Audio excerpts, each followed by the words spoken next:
Hello दोस्तों, नमस्कार। कैसे हैं आप सब? आशा करते हैं कि आप हमेशा की तरह स्वस्थ होंगे, मस्त होंगे और व्यस्त भी होंगे।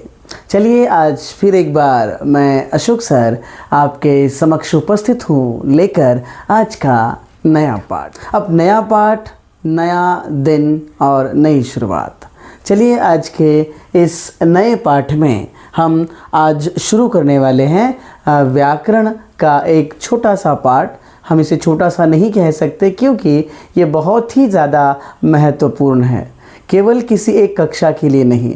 जैसे कक्षा छठी से लेकर अर्थात ग्रेड 6 से लेकर जो भी आप परीक्षाएं दे रहे हैं, ग्रेड 10 और ग्रेड 12 तक तो है ही, साथ ही जो भी आप परीक्षाएं देते हैं उन सभी परीक्षाओं के लिए ये टॉपिक बहुत ज़्यादा महत्वपूर्ण होता है।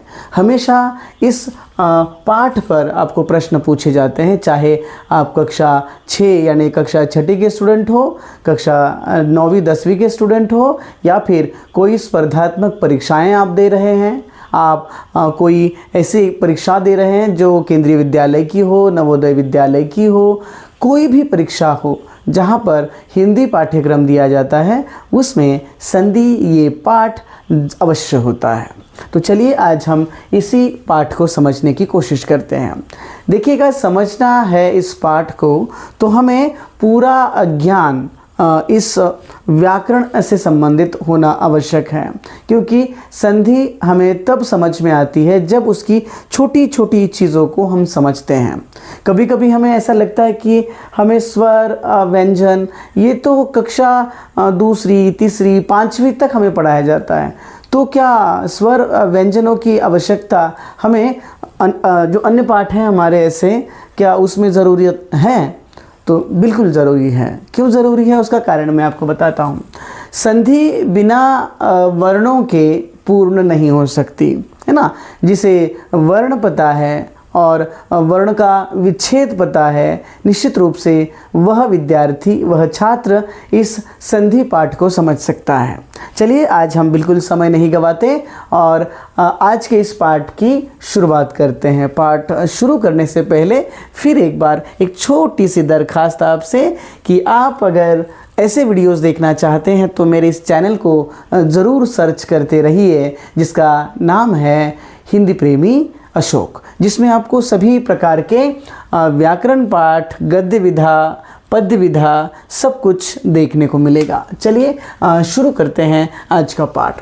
सबसे पहले संधि है क्या, क्योंकि जब भी हमारे समक्ष कोई शीर्षक दिया जाता है तो उस शीर्षक को समझना ज़रूरी है। तो सबसे पहले हमें ये समझना है कि संधि किसे कहते हैं, उसके बाद हम समझेंगे संधि विच्छेद किसको कहते हैं, और फिर हम संधि को समझने के लिए उसे विभिन्न भागों में विभाजित कर एक एक करके हर एक भाग को समझने का प्रयास करेंगे। तो बहुत ही आसान, बहुत ही सरल शब्द में हम ये पाठ पढ़ने वाले हैं। तो समझते हैं कि संधि होती क्या है। संधि की अगर परिभाषा की बात करें तो संधि की परिभाषा कुछ इस तरीके से बताई जाती है कि दो वर्णों या ध्वनियों का मेल। अब फिर मेरे मन में सवाल आता है जो आपके मन में आना चाहिए अगर आप संधि पढ़ रहे हैं, संधि को समझना चाहते हैं। मैंने यहाँ पर लिखा वर्ण। अब वर्ण माने क्या, तो वर्ण माने जिसमें स्वर भी होते हैं और जिसमें व्यंजन भी होते हैं, ठीक है। तो इन दोनों का मेल क्या है, संधि है, ठीक है। अब कई बार हम क्या करते हैं तो कुछ ध्वनियों उनका उच्चारण करते हैं, ठीक है। लेकिन जब दो ध्वनियाँ आपस में मिले या फिर दो वर्ण आपस में मिले तब उसमें कुछ विकार होता है, कुछ परिवर्तन होता है। वो जो परिवर्तन है ना, वो संधि है। कैसे हम इसको समझेंगे, ठीक है। पहले परिभाषा को समझते हैं। तो दो वर्ण, अब वर्ण कौन से हो सकते हैं, स्वर हो सकते हैं, स्वर व्यंजन हो सकते हैं, व्यंजन स्वर हो सकते हैं, या फिर विसर्ग हो सकते हैं, ठीक है। तो स्वर के साथ भी मिल सकते हैं और विकार होगा, स्वर व्यंजनों के साथ मिल सकते हैं, विकार होगा, है ना। उससे परिवर्तन होगा। तो ये जो स्वर का व्यंजन के साथ मिलना और व्यंजन का स्वर के साथ मिलना या फिर स्वर का स्वर के ही साथ मिलना, ये भी संधि कहलाता है। इसलिए यहाँ पर परिभाषा में उन्होंने समझाया दो वर्णों या ध्वनियों का मेल। हम ये कैसे मेल होगा इसको हम यहाँ पर समझेंगे, सो बिल्कुल निश्चिंत रहिएगा। सो दो वर्णों या ध्वनियों के मेल से उनका मूल रूप, जो भी उनका मूल रूप है, जो शब्द है उसका मूल रूप है, उसमें परिवर्तन होता है। ठीक है, कैसे परिवर्तन होता है मैं उदाहरण के द्वारा समझाता हूँ। उसे कहते हैं संधि, है ना। तो बहुत ही आसान और सरल भाषा में परिभाषा को समझिएगा कि दो वर्णों या ध्वनियों का मेल क्या है, संधि है। ठीक है, एकदम आसान और सरल भाषा है कि दो ध्वनियों के या वर्णों के मेल से जो शब्द में परिवर्तन होता है वह होती है संधि। देखिएगा, अब यहाँ पर मैंने कुछ एक उदाहरण लिखा हुआ है। ठीक है, जैसे एक शब्द है छात्र जमा आवास, जमा माने प्लस। ठीक है, तो मैं जब जमा बोलूं या फिर मैंने अगर बीच में कहा धन तो उसका अर्थ है प्लस। ठीक है, तो छात्र जमा आवास से बनता है छात्रावास। अब आप सोचेंगे कि इसमें विकार कैसे हो गया, समझाते हैं। देखिए, छात्र है ना, छात्र, तो ये जो शब्द है इसका अंतिम भाग और दूसरे शब्द का प्रथम भाग। ठीक है, यहां पर जो मिलाप होता है, जैसे छात्र, तो यहां पर अस्वर हमें देखने को मिलता है जो अंतिम स्वर है, यहां पर आ स्वर हमें देखने को मिलता है जो ऑलरेडी स्वर ही दिया गया है ना। तो पहले शब्द का अंतिम वर्ण और दूसरे शब्द का पहला वर्ण जब ये आपस में मिलते हैं तब बनता है आ, यानी दीर्घ मात्रा बनती है। ठीक है, जैसे छात्र था, छात्र का बना छात्रावास, यानी यहां पर आ की मात्रा लगी, यानी उसमें परिवर्तन हुआ, है ना। छात्र प्लस आवास, तो यहां पर क्या हो गया, अ धन आ और उसका उत्तर आ गया आ। ठीक है, तो अ धन आ इससे मिलकर बनता है आ, इस बात को याद रखिएगा। और ये विकार हो गया, यानी एकदम सिंपल और सहज भाषा में अगर आपको मैं कहना चाहूँ तो समझिएगा, जब भी कभी कोई मात्राएं परिवर्तित होती है वह संधि होती है दो वर्णों के मेल से। ठीक है, चलिए अब बात करते हैं। याद रखिएगा, दो वर्णों का मेल है। ठीक है, अब आपको मैं ये बात समझकर चलता हूँ कि आपको वर्ण का विच्छेद आता है। जैसे एक उदाहरण के लिए एक समझाता हूँ।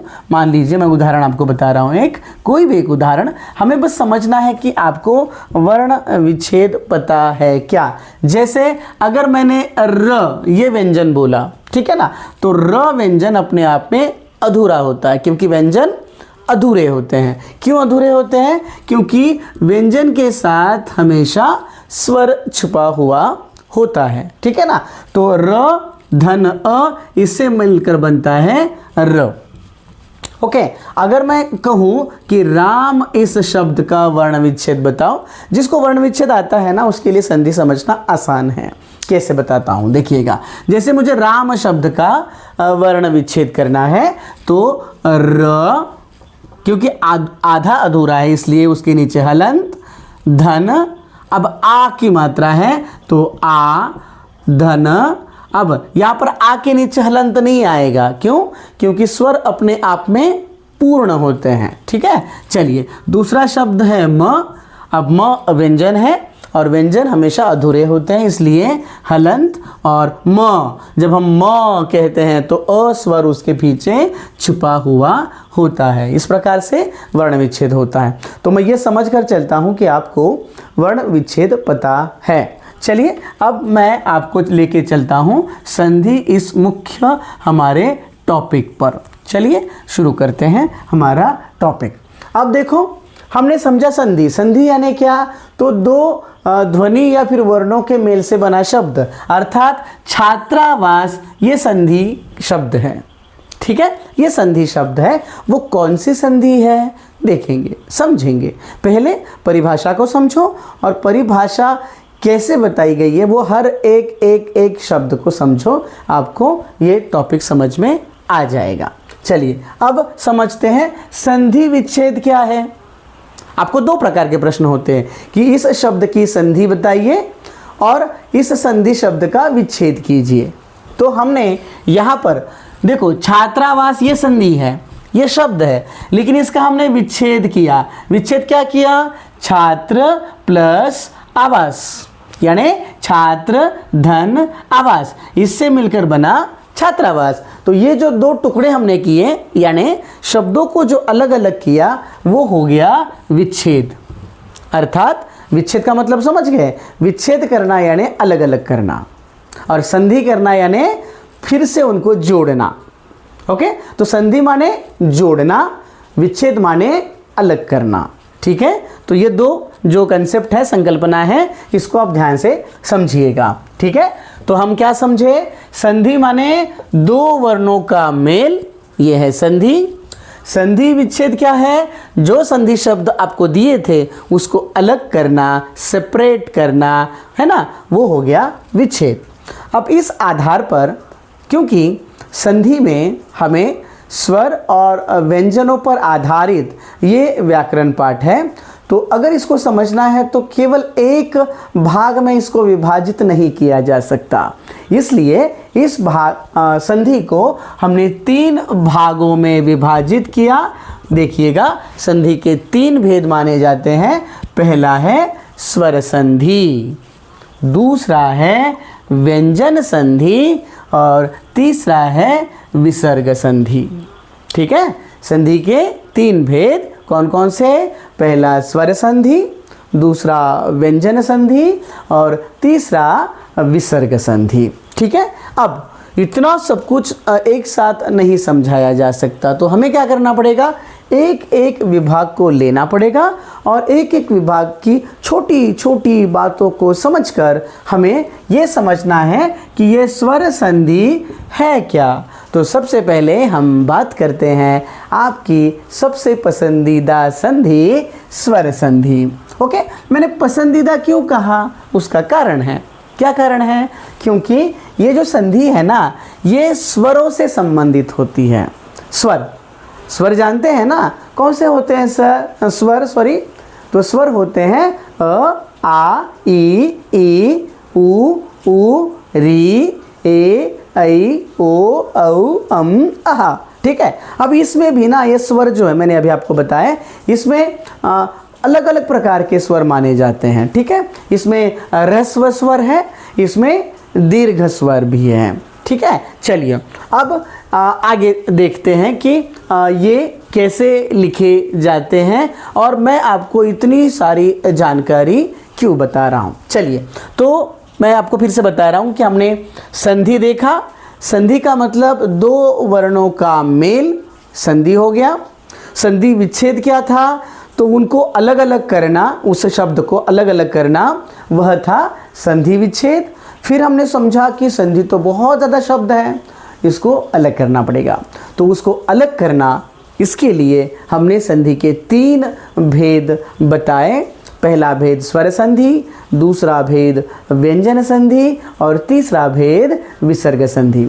हम स्वर संधि को समझ रहे हैं, तो आज हम स्वर संधि की बात कर रहे हैं। तो चलिए, स्वर संधि कहते किसको हैं, पहले वो बात करते हैं। चलिए, दो स्वरों के मेल से होने वाला परिवर्तन। अब जैसे यहाँ पर देखिएगा, छात्र प्लस आवास। ठीक है, अब इसमें मैंने आपको कहा शब्द का अंतिम अक्षर, पहले शब्द का अंतिम और दूसरे शब्द का प्रथम अक्षर, है ना, जो भी स्वर है, तो वो आपस में जुड़ता है और उससे विकार होता है। तो यहाँ पर जब हम स्वर संधि की बात करेंगे, तो स्वर संधि में याद रखिएगा, तो स्वर संधि यानी दो स्वरों का मिलना है। ठीक है, स्वर कौन से? ह्रस्व के साथ मिलेंगे, दीर्घ के साथ मिलेंगे, कभी ह्रस्व स्वर दीर्घ स्वर के साथ मिलेगा, कभी दीर्घ स्वर ह्रस्व स्वर के साथ मिलेगा, कभी ह्रस्व कभी दीर्घ, कभी ह्रस्व कभी दीर्घ, है ना। तो इस प्रकार से भी विकार होगा, इसलिए हमें धीरे धीरे से इस बात को समझना है। चलिए, अब स्वर संधि समझे, इसमें स्वर का स्वर के साथ विकार होगा, उसमें व्यंजन नहीं आएगा, ठीक है, क्योंकि व्यंजन संधि क्या है ये मैं बाद में बताऊंगा, अभी एक एक करते हैं। चलिए, तो पहला टाइप, अब हम केवल स्वर संधि की बात कर रहे हैं। अब यहाँ देखिएगा मत, इधर भी मत देखिए, इधर भी मत देखिए, आप बस देखिए स्वर संधि। तो स्वर संधि में पहला टाइप होता है, पहला भेद होता है दीर्घ संधि। अब जब मैंने कहा दीर्घ, दीर्घ का मतलब क्या है, दीर्घ, है ना, यानी व्याकरण में जब बड़ी मात्रा लगती है तो हम उसको कहते हैं दीर्घ उच्चारण, है ना, बड़ी मात्रा। अब बड़े आसान शब्दों में समझाता हूँ। ये देखिए मैंने यहाँ पे कुछ बनाया हुआ है, मैंने यहाँ लिखा आ, अर्थात ये, अब दीर्घ संधि के बारे में अगर आपको समझना है एक बात समझिएगा, इसमें ना सजातीय स्वर होते हैं। सजातीय का मतलब समझते हैं, क्या समझते हैं, तो अ और आ ये हो गए एक ही जाति के स्वर। कौन से, अ और आ, चाहे ह्रस्व हो चाहे दीर्घ हो। ह्रस्व कौन सा है, अ, दीर्घ कौन सा है, आ। ई और ई ये क्या है, एक ही जाति के दो स्वर है। फिर ऊ और बड़ी ऊ, ठीक है, ये भी क्या है, एक ही जाति के स्वर हैं। अर्थात मुझे कहना ये है कि दो एक ही जाति के स्वर आपस में मिलेंगे, यानी देखो मैंने यहाँ पर बताया, आ के साथ मिलेगा तो बनेगा आ यानी बड़ी मात्रा, अ के साथ मिलेगा तो भी बनेगी बड़ी मात्रा आ, फिर आ के साथ मिलेगा तो भी बनेगी मात्रा आ यानी बड़ी मात्रा, और आ प्लस अ ये भी बनेगा आ। मतलब ये कोई भी मात्रा मिले, यानी ह्रस्व दीर्घ, दीर्घ ह्रस्व, कोई भी किसी के साथ मिले बनेगा क्या, तो आ बनेगा, है ना, या फिर दोनों भी अ क्यों ना मिले लेकिन बनेगा आ। अर्थात ये कि छोटी मात्रा बड़ी मात्रा के साथ कौन सी, अ वाली मिली तो बना आ, ठीक है। उदाहरण के द्वारा समझ देखिएगा, 10 प्लस आनंद, क्या शब्द है, 10 प्लस आनंद, यानी 10 में ये देखिएगा 10 का अंतिम शब्द है श माने अ, ओके, और दूसरे शब्द का पहला अक्षर है आ, तो अ और आ मिले तो क्या बना, आ बनेगा। क्यों, क्योंकि हमारा रूल है ये दीर्घ संधि है, और दीर्घ संधि में अ बनता है आ बनता है आ भी बनता है आ, बड़ी मात्रा बनती है, ठीक है। तो 10 प्लस आनन का बना दशानन, है ना, क्या बना, दशानन। देखिए ये हो गई बड़ी मात्रा, ठीक है। वैसे विद्यालय, अब देखो यहाँ पर फिर दूसरा एग्जाम्पल एक है विद्या, आ, है ना, तो पहले वर्ड का अंतिम जो स्वर है वो है आ, और दूसरे शब्द का पहला है आ, तो दोनों आ है ना, दो वर्ण आ है, लेकिन इनसे भी बना मिलकर आ, बड़ी मात्रा बनी। और ये जो शब्द है इसका उच्चारण कैसे होगा, तो विद्यालय, यानी यहाँ पर भी बड़ी मात्रा हमें देखने को मिली। समझ में आ रहा है कि चाहे आ के साथ मिले या आ के साथ मिले, मात्रा बनेगी आ, बड़ी मात्रा बनेगी। सेम यहाँ पर भी ऐसा बिल्कुल, छोटी ई के साथ बड़ी ई मिले या बड़ी ई के साथ छोटी ई मिले, बनेगी बड़ी ई। उदाहरण रवि प्लस इंद्र, रवि में जो वी लिखा है ना, इसमें है छोटी मात्रा ई की, यहाँ पर इंद्र है, यहाँ पर भी है छोटी मात्रा, ठीक है, तो दोनों को मिलकर बन गई बड़ी मात्रा। और रविंद्र हमने कैसे लिखा, रविंद्र हमने ऐसे लिखा, ठीक है। तो ये होगी कौन सी, दीर्घ संधि। समझ में आ गया, बिल्कुल। यहाँ पर भी देखिएगा एक और शब्द था, यहाँ पर मैं इसको थोड़ा, जगह हमारे पास कम है लेकिन हमारे पास समझ और ज्ञान अधिक है, इस बात को याद रखिएगा, हम समझना चाहते हैं। तो परीक्षा, परीक्षा में री कौन सी मात्रा है, छोटी मात्रा, छोटी की मात्रा है, यहाँ पर इच्छा यानी बड़ी की मात्रा, ठीक है, तो क्या बना, बड़ी, ठीक है। तो यहाँ पर परीक्षा कैसे लिखेंगे, तो परीक्षा लिखेंगे ऐसे, बड़ी की मात्रा, ठीक है। तो जब बड़ी मात्रा लगेगी, चाहे वो आ हो, चाहे वो ई हो, चाहे वो ऊ हो, ठीक है, तो वो होगी दीर्घ संधि। अब बिल्कुल वैसे ही ऊ के साथ भी होगा। अब देखिए मैंने उदाहरण दिया, छोटा ऊ बड़ा ऊ के साथ मिले तो भी बनेगा बड़ा ऊ, है ना। बड़ा ऊ छोटे के साथ मिलेगा तो भी बनेगा बड़ा ऊ। कैसे? भानु यहां पर है छोटी ऊ की मात्रा, प्लस उदय यहां पर है छोटी उदय ऊ की मात्रा, लेकिन बनेगी क्या? बड़ी ऊ की मात्रा। क्यों? क्योंकि हमारा रूल है कि छोटी छोटी बड़ी बन जाती है, छोटी बड़ी भी बड़ी बन जाती है। ठीक है, तो भानुदय इसको लिखते हैं ऐसे, भानुदय। ठीक है, अब यहां पर देखिए वधु, यहां पर बड़ी ऊ की मात्रा, ऊ छोटी ऊ की मात्रा। ठीक है, और यहां पर बनेगा वधुलेख। ठीक है, तो इस प्रकार से दीर्घ संधि अर्थात जब एक ही जाति के स्वर आपस में मिले, अर्थात अ आ के साथ, आ अ के साथ, ओके, ये एक जाति के स्वर, तो बनेगा आ।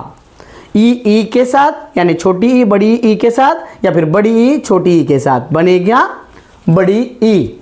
सेम वैसा ही छोटा ऊ बड़े ऊ के साथ और बड़ा ऊ छोटे ऊ के साथ अगर मिले तो भी बनेगा बड़ा ऊ। तो इस तरीके से दीर्घ संधि को समझा जा सकता है। तो आशा करते हैं कि आपको पहला जो प्रकार है दीर्घ संधि का वो समझ में आया होगा। अगर कोई दिक्कत आ रही है तो आप हमसे इसके बारे में पूछ सकते हैं। अगर कोई दिक्कत आ रही है तो, है ना। दीर्घ संधि समझ में आ गए? यहाँ पर कौन कौन से शब्दों का मेल है ये हमने आपको यहाँ पर बताया। चलिए एक और संधि का उदाहरण हम यहाँ पर देखते हैं, और दूसरी हमारी संधि है गुण संधि। चलिए मैं इसको हटा देता हूँ और हम बात करते हैं गुण संधि की। ठीक है, एक और संधि बस हम यहाँ पर लेंगे और उसके बाद हम यहाँ पर रुकेंगे, क्योंकि मुझे पता है कि संधि यह जो व्याकरण पाठ है वो ऐसा है कि इस पर बहुत ज़्यादा टाइम देने की आवश्यकता है। तो हमारा जो अगला संधि का भेद है वह है गुण संधि। ठीक है, अब जब हम गुण संधि की बात करेंगे तो गुण संधि में याद रखिएगा कि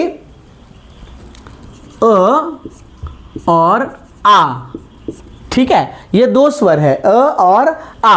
अब इसके साथ क्या होगा, जैसे पहले ये दोनों एक दूसरे के साथ मिल रहे थे, ठीक है, तो फिर हम इसको ऐसे करता हूं अ कॉमा आ प्लस ई और बड़ी ई।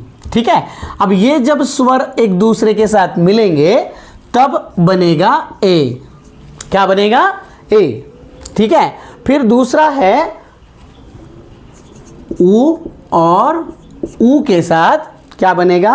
ऊ और ऊ के साथ जब कौन मिलेगा? यही अ और आ, अ और आ।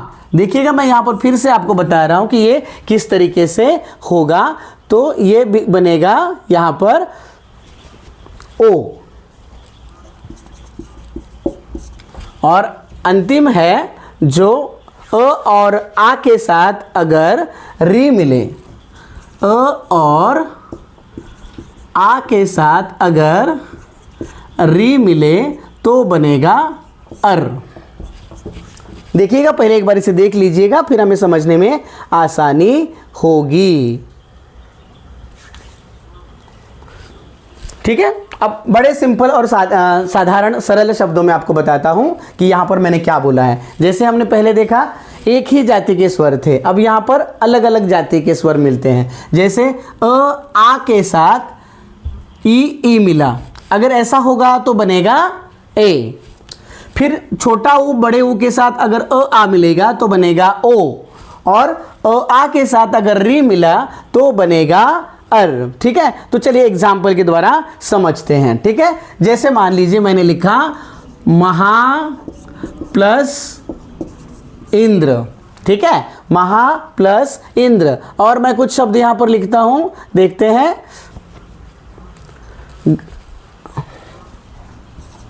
गज प्लस इंद्र। अब यहां पर देखिएगा मैंने अभी क्या कहा आपको कि अ आ यानी पहले शब्द की अंतिम मात्रा महा यानी आ, और दूसरे शब्द की पहली मात्रा ई। तो आ के साथ अगर ई मिली तो हमारा उच्चारण होगा ए की मात्रा, है ना। तो आप शब्द को प्रोनाउंस करके देखिए, महेंद्र, ए। तो ए का साउंड, वो ए की ध्वनि वहां पे आ जाती है। ठीक है, जैसे गज प्लस इंद्र, गज यानी अ, ज यानी अ की मात्रा और ई यहाँ पर है तो यहाँ पर आ जाएगा गजेंद्र, यानी जब ए की ध्वनि वहाँ पर निकले तब वो होता है कौन सी संधि, वह गुण संधि। ठीक है, चलिए फिर एक बार हम चलते हैं आगे और दूसरे शब्द की तरफ चलते हैं। दूसरा शब्द हमारा है ऊ के साथ। ठीक है, तो हाँ अब देखिएगा, सूर्य प्लस उदय। ठीक है, सूर्य प्लस उदय। अब ये जो हमने शब्द लिखा सूर्य प्लस उदय, तो सूर्य प्लस उदय, इसमें देखिएगा सूर्य, सूर्य में कौन सी मात्रा है, यहां पर अ की मात्रा है। ठीक है, य यानी अ के साथ, और यहां पर है ऊ, तो अ ऊ के साथ मिले या फिर आ ऊ के साथ मिले, कोई फर्क नहीं पड़ता, मात्रा बनेगी ओ। तो इसका प्रोनाउंसिएशन यानी उच्चारण कैसा होगा, सूर्योदय, है ना। तो उच्चारण में कौन सा साउंड आ गया, कौन सी ध्वनि आ गई, ओ की ध्वनि यहां पर हमें देखने को मिली। और अंतिम जो है उसको हम याद रखते हैं, जैसे मैं अगर लिखूं यहां पर, आशा करता हूं कि आपको दिखाई दे रहा है कि सप्त प्लस ऋषि, सप्त प्लस ऋषि। अब देखिएगा, हमने अभी आपसे बात की थी कि पहले शब्द का अंतिम यहां पर आ गया अ प्लस ऋषि का री। ठीक है, तो यहां पर ये दोनों शब्द मिलने से हमने शब्द लिखा ऐसा सप्तर्षि। ठीक है, तो जब इस तरीके से ए का साउंड यानी ध्वनि हो, ओ की ध्वनि हो या फिर अर, इस तरीके से अगर उस शब्द का उच्चारण हो जाए तब वे होती है गुण संधि। देखो मैं फिर से बता रहा हूं, ध्यान से सुनिएगा। जब किसी शब्द में अ आ, अगर ये पहले शब्द का अंतिम शब्द है और उसके साथ अगर छोटी या बड़ी ई मिले तो दोनों को मिलकर क्या बनेगा, ए बनेगा। जब पहले शब्द में उसका जो अंतिम होगा वो अ आ, अब ये तीनों जो है ना, जो अ आ के साथ मिल रहे हैं, कभी छोटी ई बड़ी ऊ मिल रही है, कभी बड़ा ऊ छोटा ऊ मिल रहा है, और री, तो यहां पर ए ओ और अर, ये इस प्रकार की ध्वनि देखने को मिलती है, तब होती है गुण संधि। ठीक है, अब इसमें बहुत सारे शब्द आप हो सकते हैं, है ना। कौन कौन से शब्द, जैसे अभी आपने देखा, मान लीजिएगा राजा प्लस इंद्र, किस में आएगा, राजा। हमें करके देखना चाहिए। सपोज मान लीजिए मैंने लिखा राजा प्लस इंद्र, है ना, तो राजा अर्थात आ और यहां पर ई, तो कहां पर आ गई, इधर। तो इसकी जो संधि बनेगी वो बनेगी राजेंद्र, यानी ए, है ना। तो जब ए की ध्वनि हो शब्द में, जब ओ, हम उच्चारण करके देखेंगे शब्दों को, ठीक है ना, तो वो हमें समझ में आएगा। और अर, जैसे सप्तर्षि, देवर्षि, महर्षि, ये शब्द इधर आएंगे, है ना। यहाँ पर सूर्योदय, भानोदय, ये शब्द यहाँ पर हमें देखने को मिल सकते हैं। ठीक है ना, सूर्योदय, हाँ सॉरी, भानुदय नहीं आएगा, भानुदय ये दीर्घ संधि का उदाहरण यहाँ पर देखने को मिलता है। ठीक है, तो इस प्रकार से हम यहाँ पर समझते हैं। हाँ, एक शब्द यहाँ पर आ सकता है, कौन सा, महोदय, महा प्लस उदय, महोदय। ठीक है, तो इस तरीके से हमने गुण संधि को यहाँ पर देखा। देखिए, आज हमने संधि ये देखा, फिर संधि विच्छेद यानी अलग करना देखा, संधि के 3 प्रकार देखे, जिसमें से स्वर संधि को हम समझने वाले थे और हमने समझा। स्वर संधि में फिर, क्योंकि स्वर यानी 2 स्वरों का मिलना, चाहे सजातीय हो या फिर अलग अलग अन्य स्वर हो, वो हमने देखा। स्वर संधि का पहला प्रकार हमने देखा जो था दीर्घ संधि, जो एक ही जाति के 2 स्वर आपस में मिलते थे और बड़ी मात्रा बनती थी, कभी आ बनती थी, कभी बड़ी ई, कभी बड़ा ऊ बनता था, वो थी दीर्घ संधि। फिर हमने देखा गुण संधि। गुण संधि में हमने देखा कि अ आ के साथ छोटी ई बड़ी ई मिली, अ आ के साथ बड़ा ऊ या छोटा ऊ मिला, और अ आ के साथ ऋषि का री मिला। ठीक है, और इनसे कौन कौन से वर्ण बने, ए, ओ और अर। जब उच्चारण ऐसा हो किसी भी शब्द का उच्चारण, तो वो होती है गुण संधि। और इसमें कम से कम टोटल 5 संधि है, स्वर संधि के भेद दोनों आज हमने पूर्ण किए। तो आशा करते हैं कि अगली कक्षा में हम जो शेष स्वर संधि के भेद हैं वो करेंगे। इसलिए जितने भी छात्र, जितने भी अभिभावक, जितने हमारे मित्र इस वीडियो को देख रहे हैं, उनसे निवेदन है कि वे इस संधि को समझें, पूरा वीडियो देखें और अगले 3 वीडियो देखने के लिए भी आप इस चैनल पर बने रहें, क्योंकि अगले वीडियो में हम स्वर संधि यह व्याकरण पाठ पूरा करेंगे। तो अगली क्लास का इंतज़ार कीजिए, क्योंकि आपका अपना चैनल हिंदी प्रेमी अशोक आपका इंतज़ार कर रहा है। तो चलिए हम मिलेंगे अगली क्लास में, लेकिन जाने से पहले आपसे निवेदन कि वीडियो को लाइक करो, शेयर करो और सब्सक्राइब करो। ठीक है, चलिए फिर मिलते हैं इसी वादे के साथ कि हम कल फिर मिलेंगे, लेकिन तब तक के लिए नमस्कार।